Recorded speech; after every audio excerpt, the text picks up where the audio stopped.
Good afternoon. How are you? Good to see you.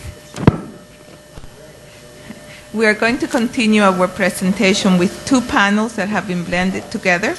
The first portion is about EAV testing and any other allergy testing routinely for cardiovascular disease patients. And then the other aspect of the panel is going to be on the how do we manage or assess women and heart disease. So our panelists, we are missing two, but right now we have Dr. Campbell and Dr. Jaffe, and I would like to start with Dr. Jaffe and EAV testing. EAV testing, electrodermal testing, very interesting. My experience goes back to the engineer who worked with Dr. Vole on the device. My headline is that I believe you can get any result you want from the machine.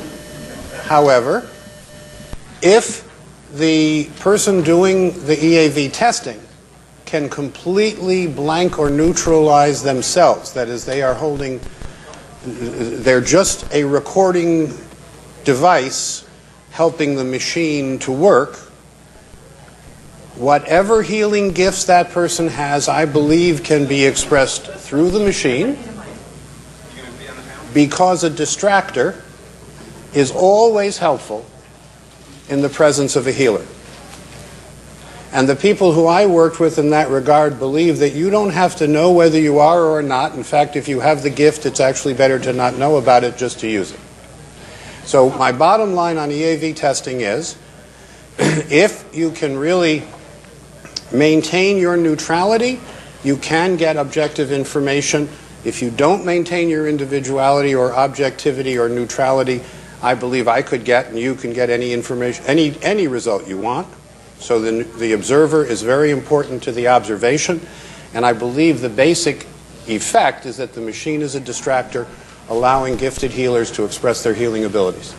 So the question then that comes is it helpful to you to use it in cardiovascular disease investigation? And any reproducibility, can you reproduce, findings from one technician to another? When I took 5 physicians who are teaching the EAV technique, and I brought to each of them 6 patients,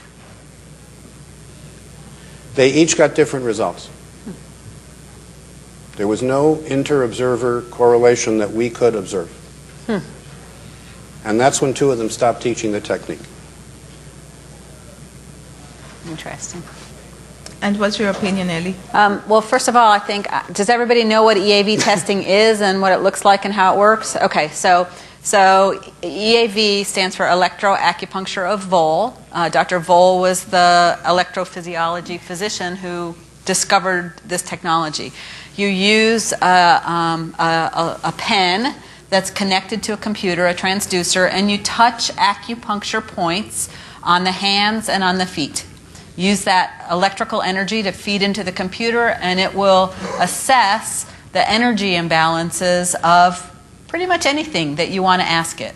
So you can look at hormone systems, and you can determine if it's more adrenal or more ovarian. You can look at metals. You can look at metals split. Is it mercury? Is it ethyl mercury? Is it methyl mercury? You can look at dental origins. You can look at the mouth in particular. Oh, it's molar number 2 that's the problem. You can look at food sensitivity testing. You can look at emotional testing. You can look at diet. I've used the technology to help decide a patient with resistant weight loss. We put in the Atkins diet, the Schwarzbein diet, the blood type diet, and electrically determined which diet balanced best for her physiology.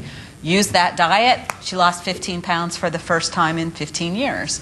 So it's an amazing piece of technology. It's painless, it's not very expensive, and it's very broad-reaching. The technology was introduced to me when the technician was when a mutual patient said, my EAV technologist said that I have thyroid disease. I have not been able to correct it with the homeopathic remedies that she's been using and nutritional supplementation. So can you see if I need thyroid medicine? And dang, if this lady didn't have Hashimoto's with thyroid antibodies and a TSH of 6 And she got better when we put her on medication. So I was intrigued. For the first 10 or 12 patients we shared, I just used the technology to confirm my lab tests. I didn't want to trust the technology. But now I do it the opposite way. Now I have her do the screening first and tell me where I need to spend my money to do my confirmatory tests. Keep her. Dr. Sika? I use EAV in the practice pretty successfully to test and treat allergies, particularly food allergies. And it's a pretty successful technique to eliminate food allergies pretty readily, and it correlates pretty well with doing intradermal testing, in my experience. As far as using it for other things, I have skepticism about how much it can be used as sort of a Ouija board to figure everything out. And there are other naturopaths, et cetera, in Connecticut that use it to diagnose heavy metals, and I do a provoked urine test, and it certainly doesn't correlate with their testing, their EAV testing. So I use it very limited, on a limited basis outside of allergies.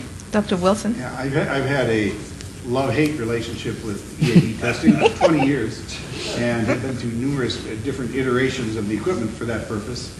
The one I'm currently using is the one that I like the best. It's called the ICIM, and it is the only one it's one that, maybe there's others, but the only one I know of that is operator independent. The others really require a lot of skill and interpretation, and also even doing the testing, the point testing for the fingers and toes. You have to know where the acupoints are. You have to know how to approach them. The patient has to be well hydrated. Not everybody's electrical charge in the skin is that easy to interpret.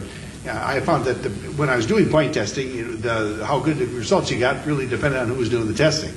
And I like the ICIM because it basically has 80,000 different frequencies that have been programmed into it, and the operator can just walk away. And you put your hand in a cradle. No, this is a brass rod in each hand. Okay. And it actually is able to identify underlying factors. I found that sometimes it is broken cases that I've not been able to solve otherwise, and it's opened up doors and tell me where to spend money, like you say, with testing and treatment. Yeah, I had a patient with cystitis that we could never seem to make go away. I thought it was yeast, and we kept treating her for yeast, and her stool test showed yeast, and we treated her. She did her EAV testing, and unbeknownst to me, she'd had a root canal and a dental abscess in her front tooth, in one of her front incisors, and that's the acupuncture meridian for bladder.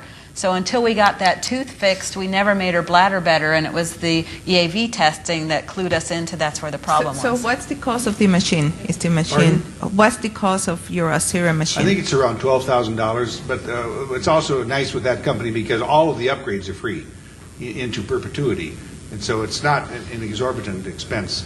But it also, when it's actually taking the reading, it's actually transmitting their healing frequencies back to you as well at the same time, so it's treating you at the same time that you're being treated.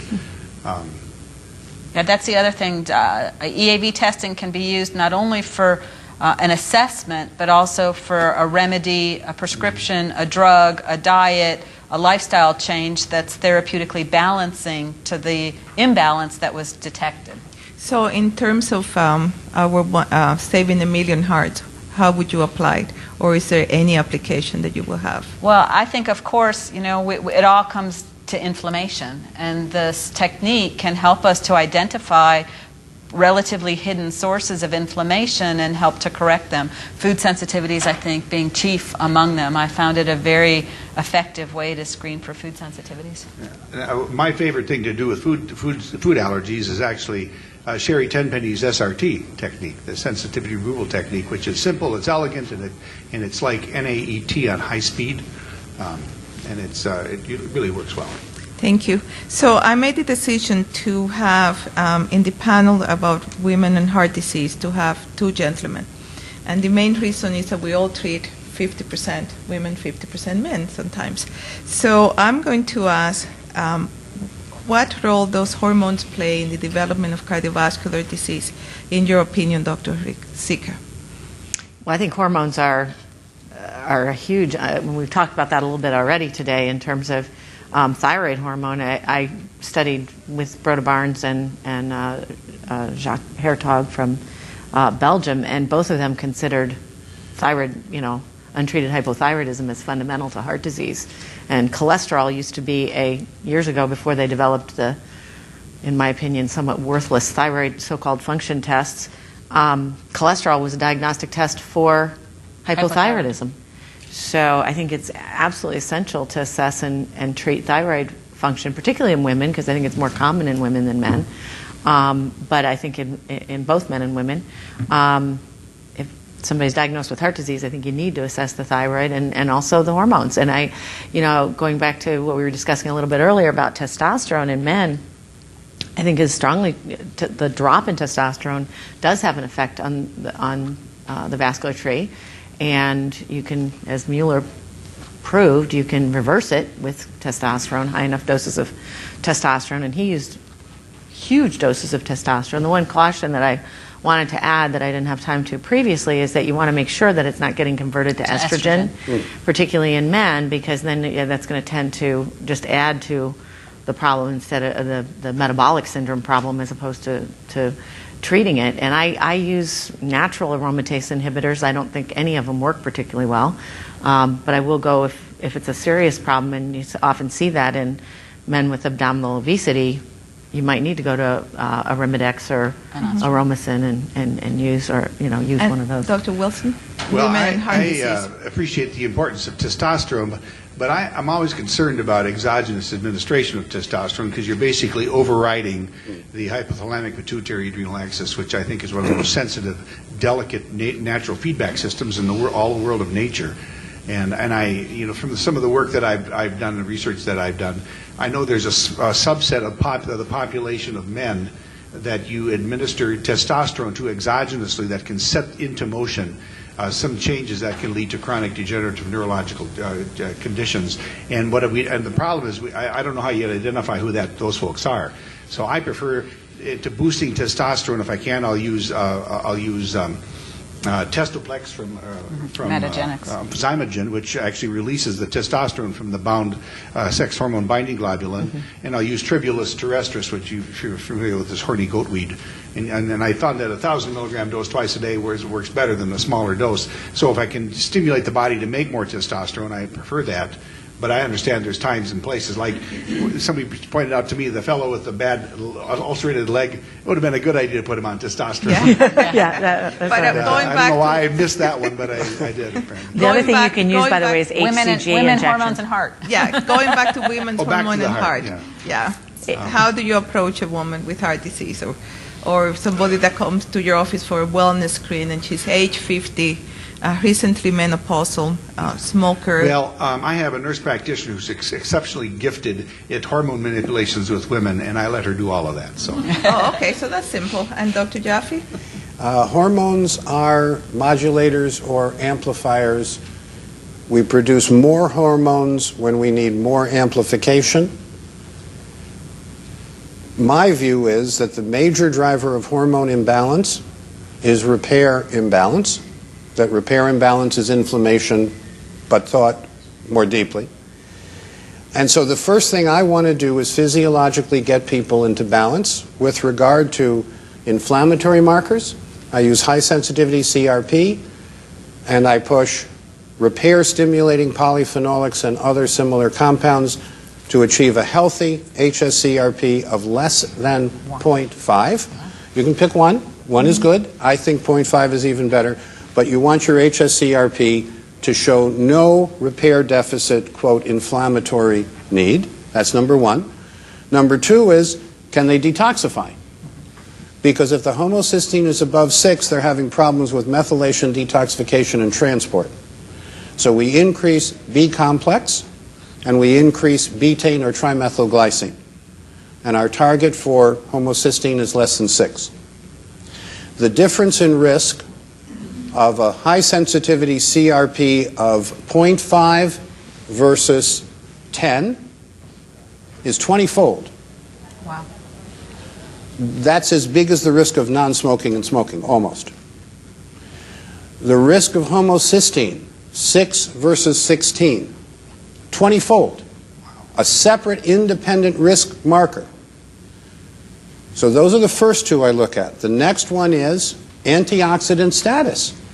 If you are in an oxidative state or an antioxidant deficient state, you will imbalance your hormones. There's a lot in between those two statements, but trust me for a moment. So the third thing I want to know about is antioxidant status and oxidation risk. And I want the 8-oxoguanine in the urine and the direct quantitation of oxidized LDL and HDL to be as close to zero as possible, because healthy people do not have oxidatively damaged molecules, including women at risk of hormone imbalance. So that's the third thing I do. The fourth thing is metabolic acidosis. If you have metabolic acidosis in the cells, you will have hormone and neurotransmitter imbalances as a consequence, not as a cause. And I prefer first morning urine pH, but however you want to assess it, metabolic acidosis is one of the most common reasons for hormonal imbalance, and being more alkaline, being in a healthy metabolic state, improves the receptor binding of the hormone and the second messenger amplification and all the downstream things. So the fourth thing I look at is metabolic status, and the fifth is vitamin D level. And my target for vitamin D is now 50 to 80 for 25-hydroxy-D. I believe that's consistent with the best information from Hollick and Heaney and all these other calcium experts, gurus, vitamin D experts and gurus. And when we do those and get those into the healthy range, we very rarely have residual hormone imbalances. So I think we should look at physiology again. I know it's a little complicated, but I think we should look at physiology again and see what happens when we get people into physiologic balance and then remeasure their hormones. And if there are imbalances that remain after that, due to anxiety and learned distress, due to environmental toxins, due to other causes like maldigestion and dietary problems, I believe you can begin to address those. And my experience is that the hormones come back into balance. There are exceptions. And when the hormones do not come into balance, I give DHEA and I never give testosterone. Why? For exactly the reason John Wilson said. So I am willing to push the DHEA if you measure every month. I do have men, rarely women, but I do have men who occasionally seem to need hundreds of milligrams of DHEA a day if your marker is free active testosterone and estrogens downstream. But you have to look at estrogens in the DHEA, because I found that most men tend to convert toward estrone, and more women will more likely head toward testosterone. And those people have metabolic acidosis. If you want to induce estrogen dominance, allow cellular metabolic acidosis to persist. But your point is very well taken. If you use DHEA the way I suggest, measure both free testosterone and estrogens and be concerned about what Dr. Wilson just raised. So my question now is, how do we investigate? How do we screen those women, middle-aged women? What's your workup besides the biochemical work? Do you do any stress testing? Do you believe in stress testing? You made a comment about the antioxidant status. How do you measure the antioxidant status of a person? We measure antioxidant status with what is called the ascorbate cleanse. You may have previously heard that called the ascorbate flush or the ascorbate calibration. But my people tell me that the word cleanse is much better accepted than the word calibration or flush. So we recommend the ascorbate cleanse. We recommend that people take increasing amounts of fully reduced, fully buffered, all L-form ascorbate every 15 minutes until you have an evacuation like you gave yourself an enema from the inside. And I believe that Wendy has copies of this ascorbate cleanse protocol. So what's the interpretation? It's 5 gram, 10 gram, 15 gram? Oh, the interpretation is the following. The more antioxidants you need in order to saturate the antioxidant system, which means neutralize any oxidative damage and then set the redox potential to a healthy low level, the amount of ascorbate you need to do that is directly related to how much oxidative risk, how much free radical damage the person is having, and that in turn is equal to the antioxidant deficiencies. Now, we use ascorbate as the central calibrating or cleansing antioxidant because it recycles all the others. And if you need more ascorbate, the chances are you'll need more tocopherols and selenomethionine. You'll need more sulfur sources and build glutathione. You'll need more taurine and lipoic acid. But the best way to conserve, recycle, and enhance the functionalities of all of those is to have the redox potential set by ascorbate. Only ascorbate sets the cellular redox potential. If it's high, you're going to waste antioxidants. If it's low, you're going to conserve them. And that's the importance. So the more ascorbate it takes to do the cleanse, the more oxidative risk and free radical damage the person has.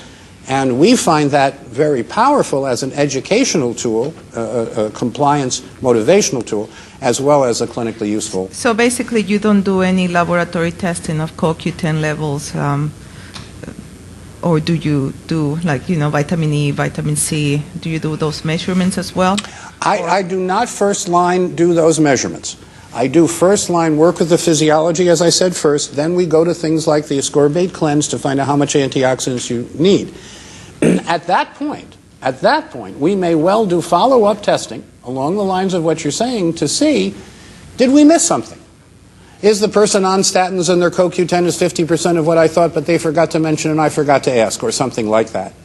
So yes, we do the measurements, but we do them at a tertiary phase, not at a screening phase, because until you have the physiology in order, or until you know whether it is or is not in order, I predict they'll be abnormal and confusing until you get the physiology into balance. And then I predict that they'll be more useful and sensitive, specific. So do you routinely send for a cardiac investigation, like a stress echocardiogram or cardiac stress test?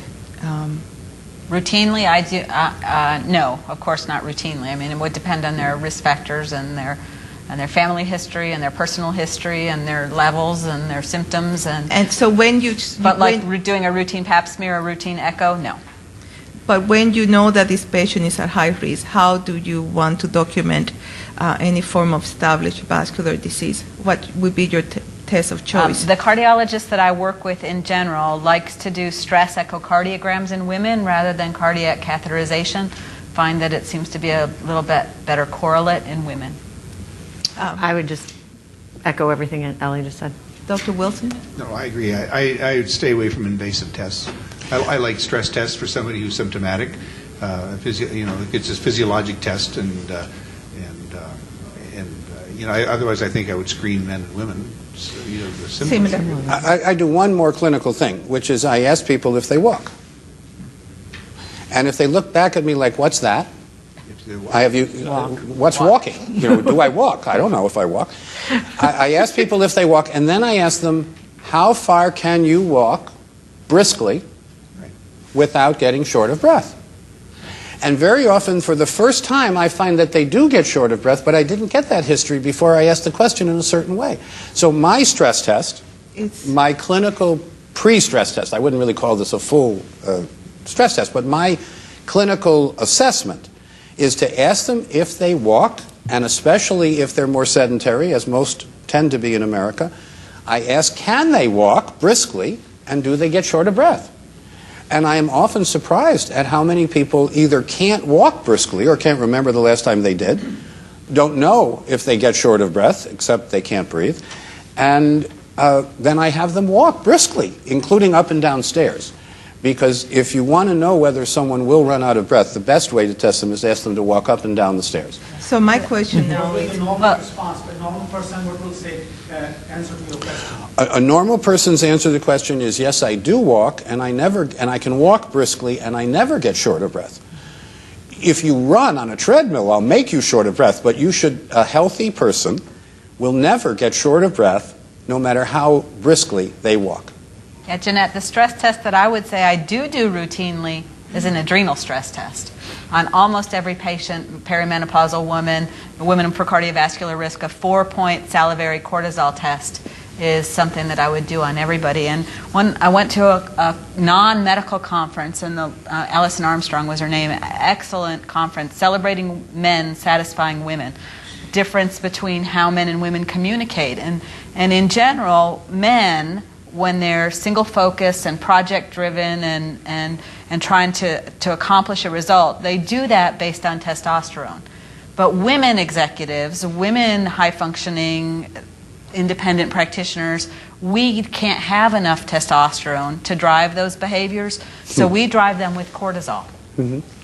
And so when you look at salivary cortisol of men as they return home from work, and their cortisol drops. But when women come home from work, our cortisol goes up because now our second shift starts. And so by monitoring that salivary cortisol, you can identify that and work very hard on us on ways to identify our stressors, to de-stress, to have time with nature, to do our detoxification, etc. And the other stress test of importance is pooping. If you are not pooping, and almost every perimenopausal woman doesn't poop enough, they don't detoxify their hormones so well, basically, and they get imbalanced. what we are saying is that the Million Heart Initiative means one S, which was stress reduction. Yeah. So would you consider the amount of stress that we as professional and mothers and wives and housekeepers have to be more significant as a risk for cardiovascular disease than any other known risk factors? Ooh, that's a great question. I would say probably yes. And I think that for men and women alike, emotional stress is an under-recognized, under-treated, underutilized modality in diagnosis and treatment. So one of the guidelines I was reviewing up to date, I don't know if you guys have up to date, but in Canada it's like everybody has up to date. And when you review the article about women and cardiovascular disease, one of the things that they said as a conclusion is that hormones are not that important, that we should not be giving patients estrogen or hormones in general. So I assume that we, as a group, we disagree with that premise. I would disagree. The other thing that I found really interesting is that women who have significant weight cycling or weight fluctuations have much higher risk of cardiovascular disease than women who are at a steady weight, even if they are overweight, and that they have a significant mortality risk that is surprising. So do we think that is because they drop their HDL cholesterol when they are on those dieting, or is it that they are very toxic, and with the weight fluctuation they are mobilized in lots of toxins? And so I had not heard that before, and I have never heard that before, but apparently weight cycling is a risk factor for cardiovascular disease and increased mortality. I had heard that, but I would just be speculating to, at what the causes would be. But I do want to go back and just make a point, which is sort of preaching to the choir in this group. But when you look at the studies on so-called hormone replacement therapy, it's all just mixed together. Prempro and, estrogen alone, and estrogen with Provera, and whatever, it's all mixed together, bioidenticals, and so there's no real clear statistics. But if you look at some of the European statistics, which I looked at not recently, but years ago, you see the cardiovascular benefit, whereas when you're talking about Prempro, any benefit you're going to get from estrogen, which was shown even in the Women's Health Initiative study, was totally offset by the Provera, which causes coronary artery spasm, and of course is going to cause more cardiac. And the corollary to that, Kenneth Stevenson's work in Texas shows bioidentical progesterone is powerfully anti-inflammatory, lowers the fibrinogen, lowers TNF-alpha, lowers all these inflammation triggers, but Provera does the opposite as bioidentical progesterone. So do you make a difference in treating a Caucasian woman with cardiovascular disease or metabolic syndrome, or a Latin American and Asian? Which one would you treat more aggressively?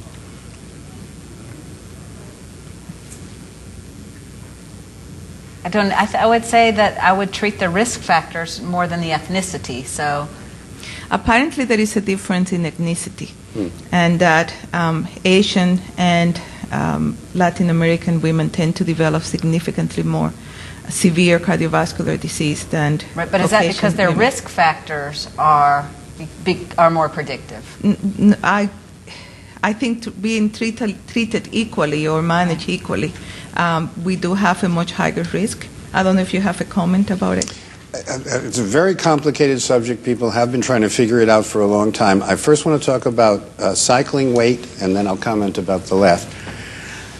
The best way to deplete essential micronutrients is to have your weight cycle up and down. So I believe what the data says about weight oscillation being more a risk than a stable weight, whatever it may be, is a direct function of the fact that when you, quote, starve yourself to lose weight and then change your diet back to a more typical Western diet and you gain weight, and then you restrict your calories to lose weight, that's actually the best way to deplete micronutrients. Now, the hypothesis further says if you did that, but somehow we're taking fully bioavailable micronutrients based on these kinds of predictive tests, you should not have that risk factor. And there are some small studies that say if you intensively supplement people and they still cycle their weight, that risk factor is not expressed.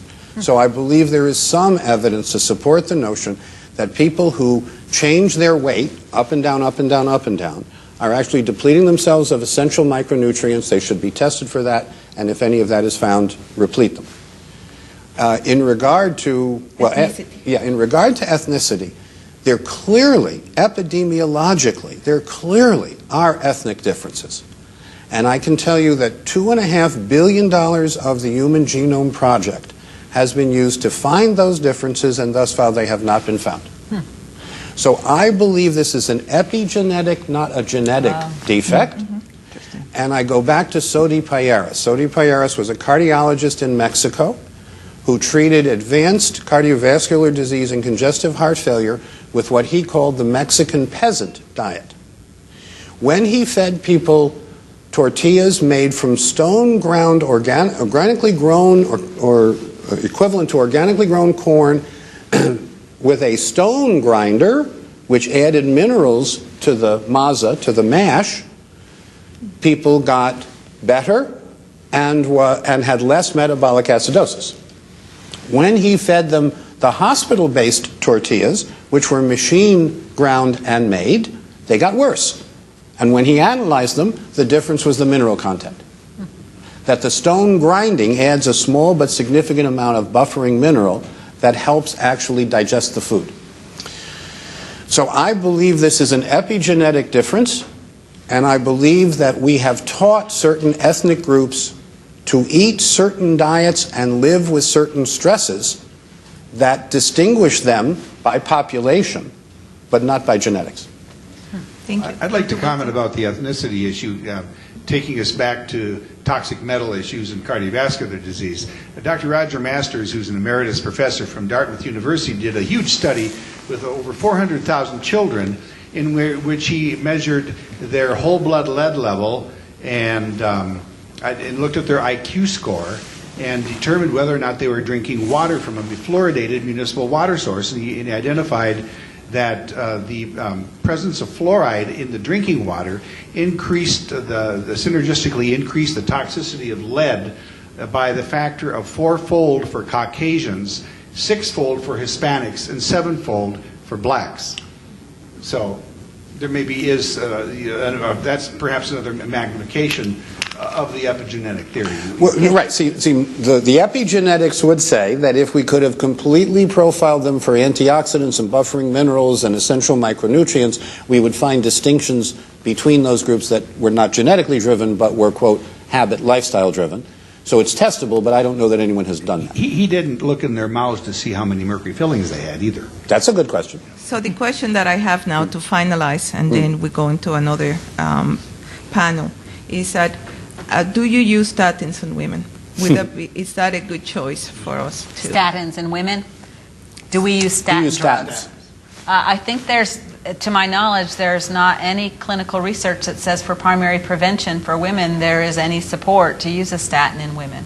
So I never do, and when women come to see me and they're on a statin, I do frequently take them off unless they've already had cardiovascular disease and a stent, and in that case I may continue their statin. And then are you more careful in checking them for diabetes? Of course, yeah. Well, everybody gets screened for that in my practice. Every patient, risk or not, because I get surprised. You'd think that the patient body type would predict, but No, it doesn't. It doesn't. I do not use statins at all. I always try to get people off of them.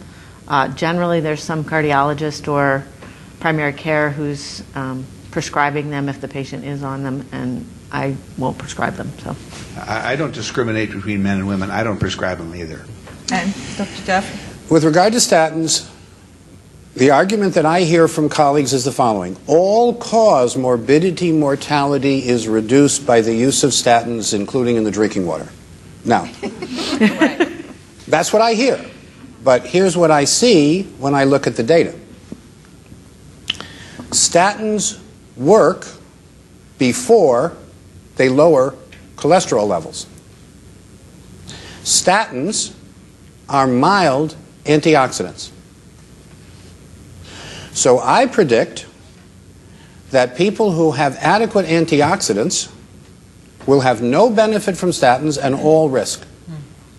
Thank you. And I believe that statins are actually correcting the antioxidant deficiencies in part but not in whole, and that's the benefit. Thank you. I'd like to thank the panel. Oh, sorry. Could I make a comment Please. on that point? The statins upregulate peroxidase N1, which destroys oxidized lipids. So, yeah, that's if they have an effect, that's probably it. Also a good point. Well, about 7 years ago, Dr. Quigg, who is actually, most of us think of him as the heavy metal guy, but he actually got his PhD in lipid research, and he reviewed at one of the Earth and Molecular Medicine meetings in San Francisco that huge study, the statistics on that huge study, that over 400,000 people, multi-center study, where they concluded that statins seemed to exert a cardioprotective benefit that is independent of its effect on cholesterol. He went back and looked at all the data all over again and concluded that there was really no statistical difference between the statin-treated group and the placebo group. And in fact, the statistics were manipulated, and he also talked about the fact that the chief researcher in the study was paid for through laundered accounts by the statin drug manufacturer. Surprise.